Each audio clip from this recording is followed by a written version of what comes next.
நில அபகரிப்பு புகாரில் ஐஜேகே நிர்வாகி கைது செய்யப்பட்டிருக்கிறார். அண்மை செய்தியாக பார்க்கிறோம். நில அபகரிப்பு புகாரில் ஐஜேகே நிர்வாகி ஒருவர் கைது செய்யப்பட்டிருக்கிறார். நில அபகரிப்பில் ஈடுபடுபவர்கள் வீடுகளில் ஆபரேஷன் அகழி என்ற பெயரில் தனிப்படை போலீசார் சோதனை நடத்தி வரக்கூடிய நிலையில் பல பத்திரங்கள் அந்த சோதனையில் சிக்கியதாக கூறப்படுகிறது. திருச்சி மாவட்டத்தில் உரிமையாளர்களை மிரட்டி நிலங்களை அபகரித்து செய்த புகாரில் ஐஜேகே நிர்வாகி சுரேஷ் என்பவர் கைது செய்யப்பட்டிருக்கிறார். நில அபகரிப்பு புகாரில் ஐஜேகே நிர்வாகி சுரேஷ் என்பவர் கைது செய்யப்பட்டிருக்கிறார்.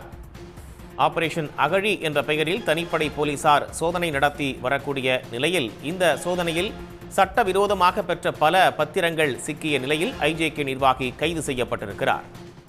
கூடுதல் விவரங்களை வழங்குவதற்காக செய்தியாளர் இஸ்லாம் இணைப்பில் இருக்கீங்க. விரிவான தகவல். திருச்சி மாவட்டத்துல நில உரிமையாளர்களை மிரட்டி அவர்களிடம் கட்ட பஞ்சாயத்து செய்து நிலங்களை அபகரிப்பதாக தொடர்ந்து காவல்துறைக்கு புகார் சென்று கொண்டிருந்தது. இந்த நிலையில திருச்சி மாநகர காவல்துறை ஆணையர் காமினி மற்றும் திருச்சி மாவட்ட காவல்துறை கண்காணிப்பாளர் வருண்குமார் ஆகியோருடைய உத்தரவின் பேரில் ஆபரேஷன் அகழி என்கிற பெயரில் 25 தனிப்படைகள் அமைக்கப்பட்டு இது போன்ற செயல்களில் ஈடுபடும் நபர்கள் கண்காணிக்கப்பட்டனர். அதன் அடிப்படையில கடந்த 2 நாட்களுக்கு முன்பாக 14 குற்றவாளிகள், ஏற்கனவே பல்வேறு குற்ற செயல்களில் ஈடுபட்டவர்கள், இது போற நில அபகரிப்பில் ஈடுபட்டவர்கள், கட்ட பஞ்சாயத்து செய்பவர்கள் என 14 பேர் வீடுகளில் அதிரடியா சோதனை செய்யப்பட்டது. அந்த சோதனையின் அடிப்படையில ஏற்கனவே நாம் தமிழர் கட்சியினுடைய பிரமுகர் சந்திரமௌலி என்பவர் கைது செய்யப்பட்டார். இந்த நிலையில பட்டறை சுரேஷ் என்பவர் இவர் பல்வேறு புகார்களுக்கு உள்ளான நபர், பிரபல ரவுடியான இவர் இந்திய ஜனநாயக கட்சியினுடைய மாநில இளைஞரணி செயலாளராகவும் இருந்து வருகிறார். அவர் அந்த 14 பேர்ல அவருடைய வீட்டிலும் இந்த சோதனை நடைபெற்றது.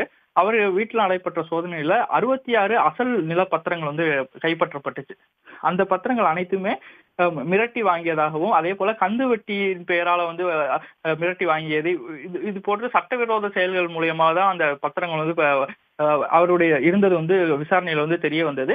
இந்த சோதனை நடந்த போது பட்டறை சுரேஷ் தலைமறைவாக இருந்தார். அதனால் தொடர்ந்து அங்கு கைப்பற்றப்பட்ட நிலப்பத்திரங்களின் அடிப்படையில போலீசார் தொடர்ந்து விசாரணை செஞ்சுட்டு இருந்தாங்க.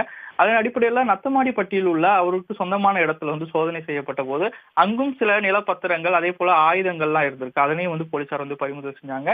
மேலும் அங்கிருந்த அவருடைய கூட்டாளியான குமார் மற்றும் ராமதாஸ் ஆகிய இருவரை கைது செஞ்சாங்க. தொடர்ந்து பட்டறை சுரேஷ் போலீசார் தேடி வந்த நிலையில அவர் பாண்டிச்சேரியில இருப்பது தெரிய வந்தது. அதனைத் தொடர்ந்து பாண்டிச்சேரிக்கு சென்ற தனிப்படை போலீசார் அங்கு மறைந்திருந்த பட்டறை சுரேஷ் கைது செய்து திருச்சிக்கு அழைத்து வந்திருக்காங்க.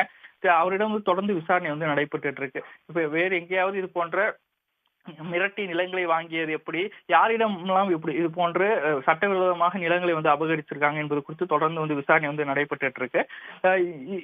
இது முதல் கட்டம் தான் இந்த சோதனை நடைபெற்று இருக்கு. தொடர்ந்து இந்த ஆபரேஷன் அகழியின் கீழ் தொடர்ந்து சோதனை நடைபெறும்.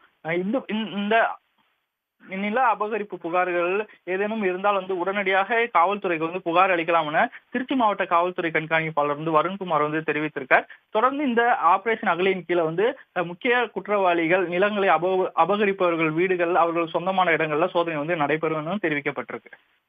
உடனுக்குடன் செய்திகளை தெரிந்து கொள்ள சன் நியூஸ் பெல் ஐகானை கிளிக் பண்ணுங்க.